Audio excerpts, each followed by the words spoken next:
Welcome to a new episode of the Real Football Talk Show. I'm your host Hassan. I have with me Famik and Adil, where we will be discussing Arsenal vs Burnley and Aubameyang's 8th goal in 7 games against them, and a kind of self-struggling Arsenal who keep giving away goals for free, really. Famik, I wanted to start off with really talking about this goal that Arsenal gave away straight away. Xhaka's mistake. What's your take on it? I've seen a lot of things where people are choosing who to blame. They're putting blame on Arteta. They're putting blame on Leno. But the bottom line comes to it is that it's Xhaka's fault. As a professional footballer, there are certain things that you should be able to do, whether it's your weaker foot or not. I've seen people say that Leno shouldn't have passed to his weaker foot or Leno should have cleared it. But Xhaka asked for the ball, knowing who was around him. He should have known what he was going to do next. If he couldn't do anything, he could have laid it back to Leno. Leno would have cleared it. But instead, he takes a touch and then blasts it at a striker, and we concede. And then he puts on Instagram today or yesterday apologizing for it. Bruv, you've done it too many times now. We don't need the apologies. We need you to stop doing it. That's what it is. I mean, on that really, Family, you're saying he asked for the ball. There was another situation similar, not in similar position. It was from a left back position where Kieran Tierney had the ball, and Tierney decided to go down the line instead of passing it into him, where he was kind of marked with 2 players, and Xhaka started having a go at him for not passing it to him. So it seems like he wanted the responsibility, but he's not ready to deal with it. Yeah, but it's because Xhaka saw Partey do something similar earlier. That's how we scored our first goal. Partey picked up the ball, and Xhaka was screaming for him to pass it back. Partey ignored it, played a 1-2 with Xhaka, broke lines. He to play too much. Xhaka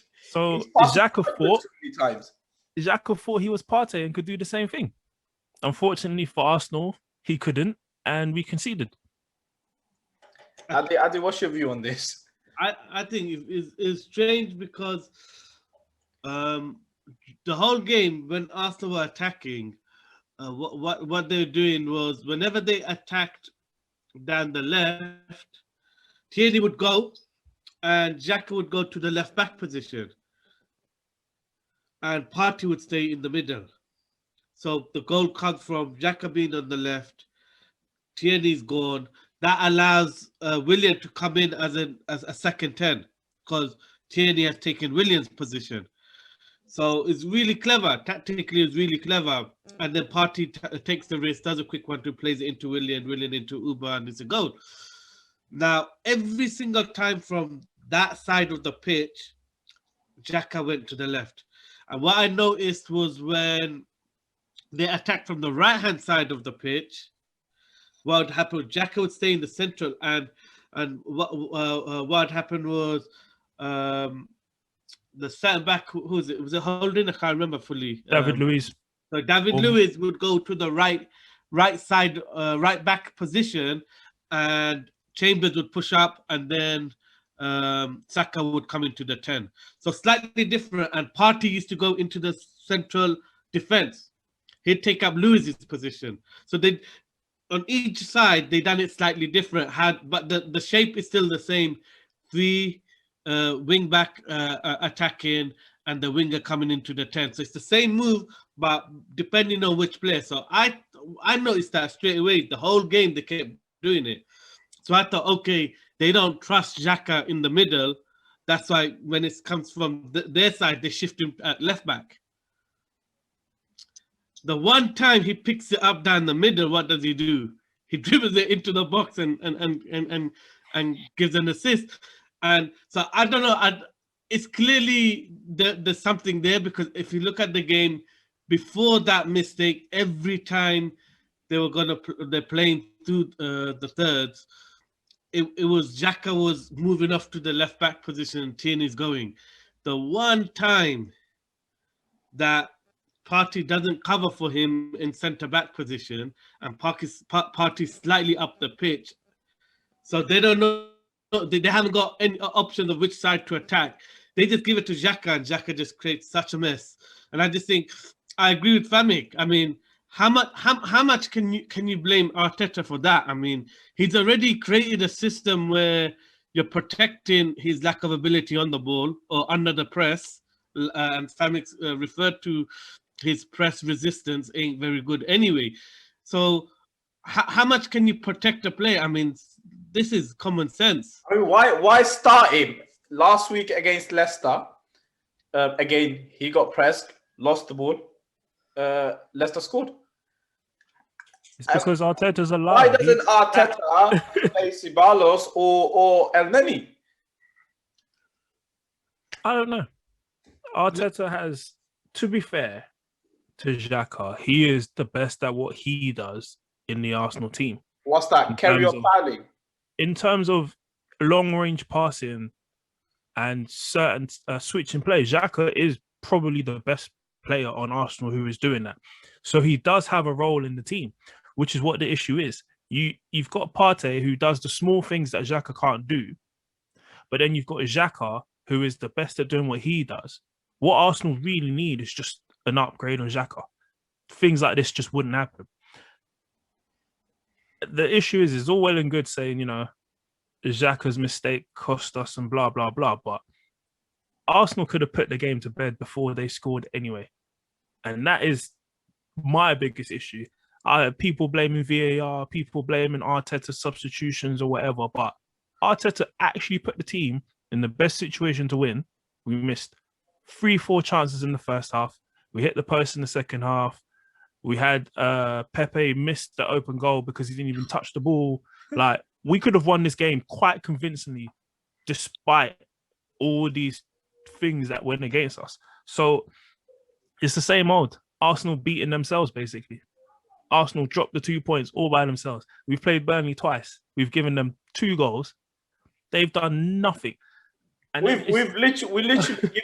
winning the game for them. I mean, that's why it seems like.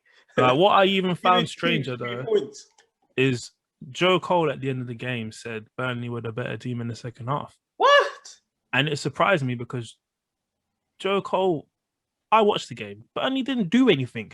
They had what, two good chances or one where Leno made a great save, but that was it.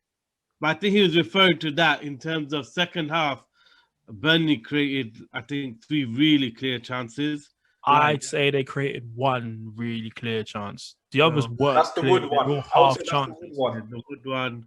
But I think even the one where, Dyche is claiming should have been a penalty, where Vidra turns the defender and has a striking goal and Saka slightly clips him. That was actually a clear chance. And there's one other, but I think he's basing on that. But I would definitely be positive about Arsenal's performance. I mean, the first half they looked really threatening. I thought they had chances. Aubameyang looked sharp. Saka had a good chance. And the second half, near the end, the way they piled forward, I mean, I was expecting a winner to come. And you have to credit Burnley, and obviously there's controversies around some of the decisions, but the performance was still a positive performance. So I think there's a tendency to overreact. That's the same old Arsenal, though. Good performances. That's why, yeah. No winning, and that's where the problems are coming from. At the moment, you'd rather just win the game. But the thing is, I wonder, like, Xhaka, every manager that's managed Arsenal has always made Xhaka their first choice. So he must look good in training. What he brings. But that's what I mean. He is the only one that can play specific passes. You find someone that can do that, he stops playing almost instantly. There'll be no debate about it. Nobody will bat an eyelid once he stops playing. But until Arsenal find that player, because Ceballos can't play passes. Ceballos can't spread the ball about. I don't think he can. Okay. El Neni can't, that's for sure. And those are the only 2. Those are the 2 options. Besides, Ceballos be making the same mistake Xhaka makes sometimes as well. Xhaka seems like the guy who's the guaranteed starter, and it's always rotating between Partey, Ceballos, El Neni. Yeah. So that's why I think that there's clearly something because Emery also favoured Xhaka. Every manager seems to favour Xhaka. Wenger did, now Arteta is. But it's also the choices that they have other than him. There isn't much options, to be honest, in the midfield, really.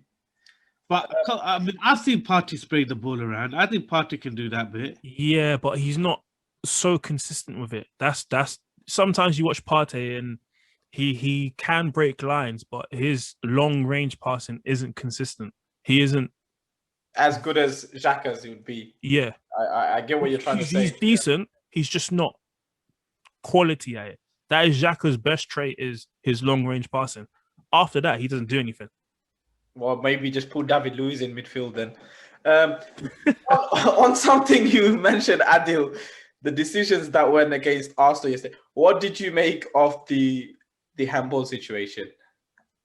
I thought it was very similar to the previous one, of the Man United one, where factually it's a clear-cut penalty.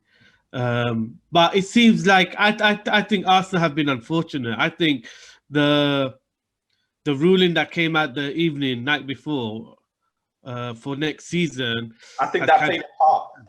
I think it's me too. I think that counted against them because that's as nailed on as you can get. I mean, I still consider the reason why I say similar is because I still consider it a soft penalty in the sense that there's no intention there.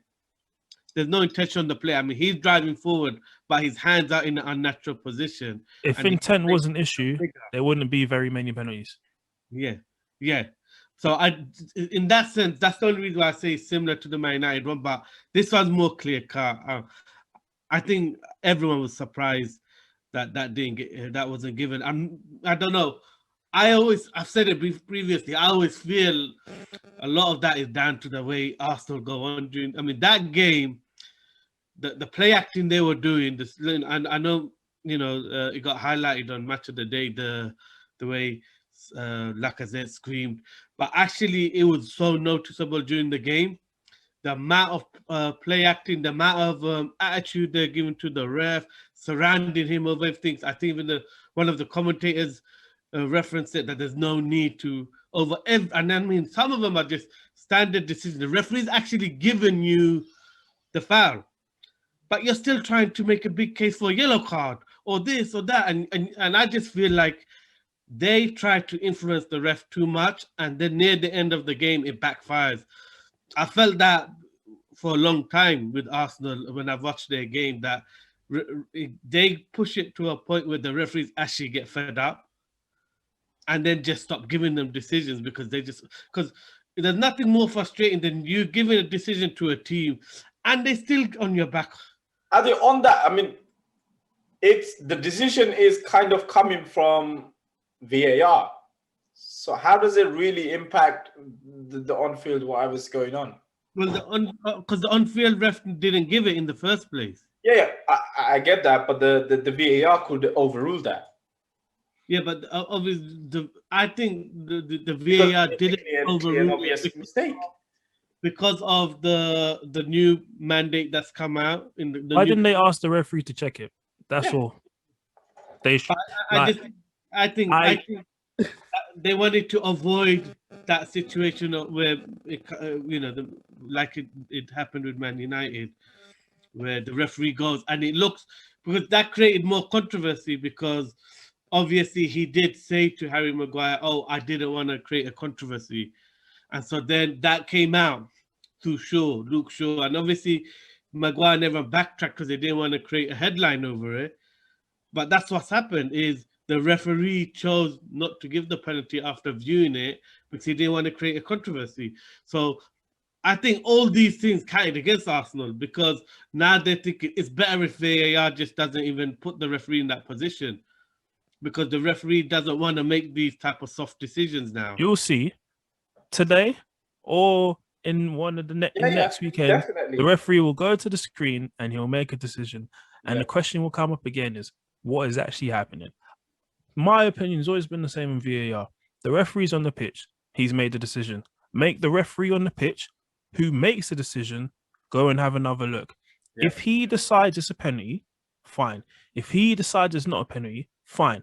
But at least we know that it's the guy on the pitch who has made Making the decision. I think this one's slightly different because if you look at the Man United one, the ref couldn't see who touched the handball, so everyone thought Greenwood handballed it.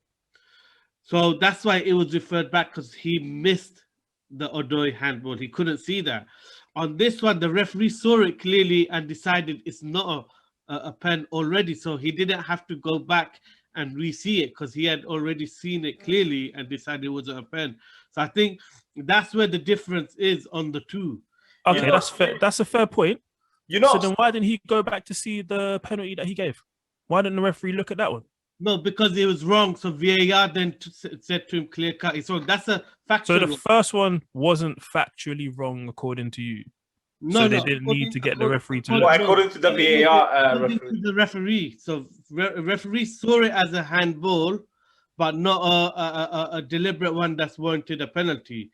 So they didn't ask him to look at it again because he saw it for what it is. He's saying, I've seen the handball and I don't think it's a penalty already. Do you know what I would love to see is something they do in, I think, rugby, where you can actually hear the referee speak and talk about what's happening. And I'd love to see their thought process and what they decide in That's football. never going to happen. I know it's never going to happen, but I think this is what's needed because there's a lot of referees that are just getting away with this. But also, what I really do Silly think, mistakes that they're making. And it's just like they're being protected for all the mistakes that they make. But also, I do think it shouldn't be left to the referees to make the decision. It should be left to the laws and someone independent to make that decision. What is the current rule of handball for penalties anyway? So if your arm is in an unnatural position. Unnatural position, yeah. So And they you said prevent- the reason they didn't give it is because it was too close proximity. Yeah, proximity. So what's happened is at the start of the reason, it was quite clear cut. If it's Why? It's in an unnatural position.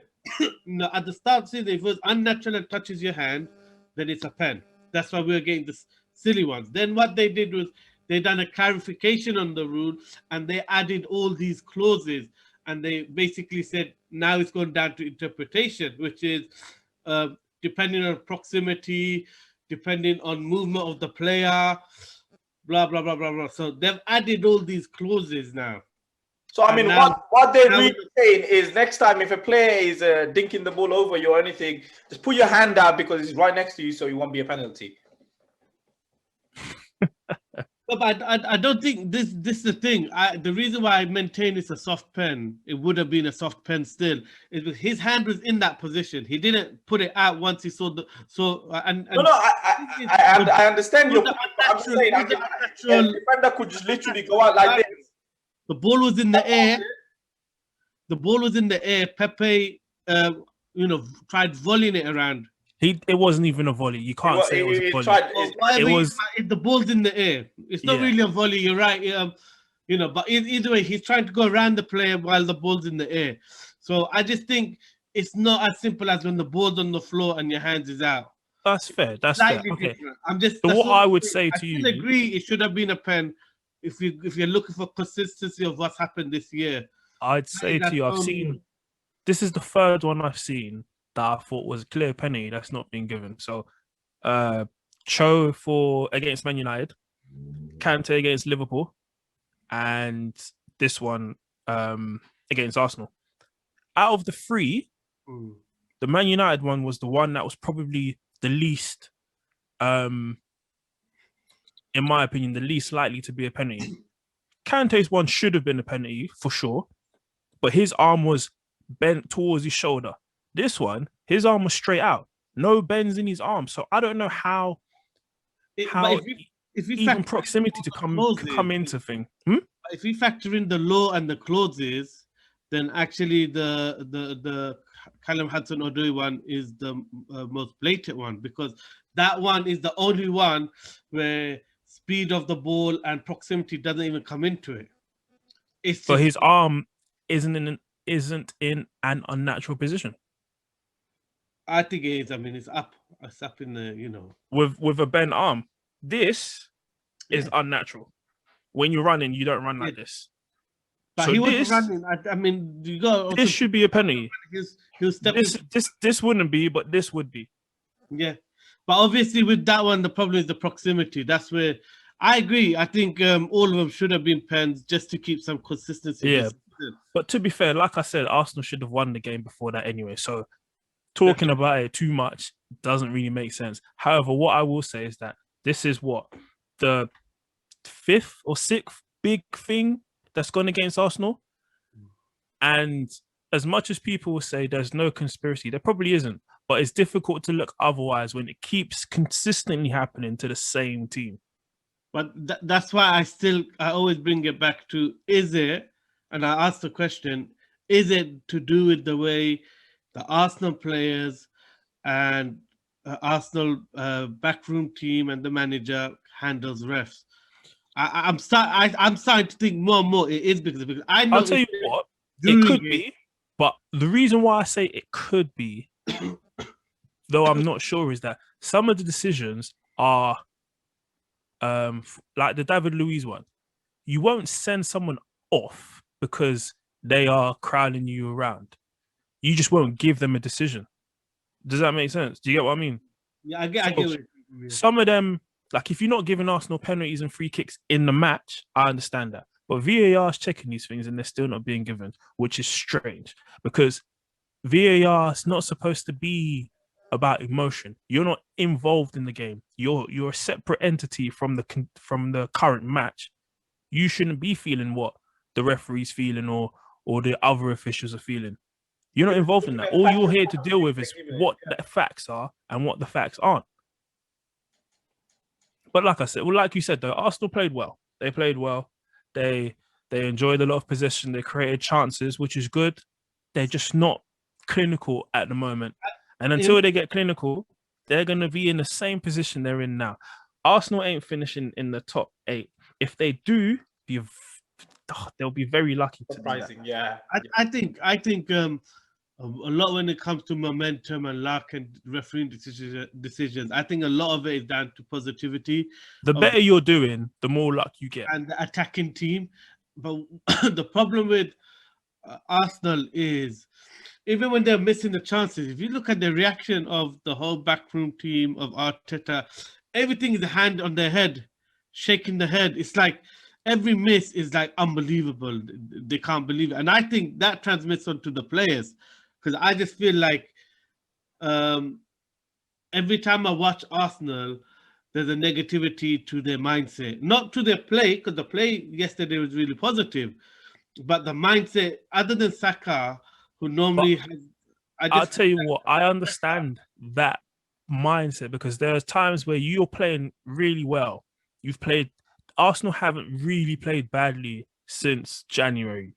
They've played, most of their games they've played have been good and they're not getting the outcomes they want. So obviously after a while, when you start missing chances in your head, you're like, oh shit, we've missed now. If we concede, we might not score again.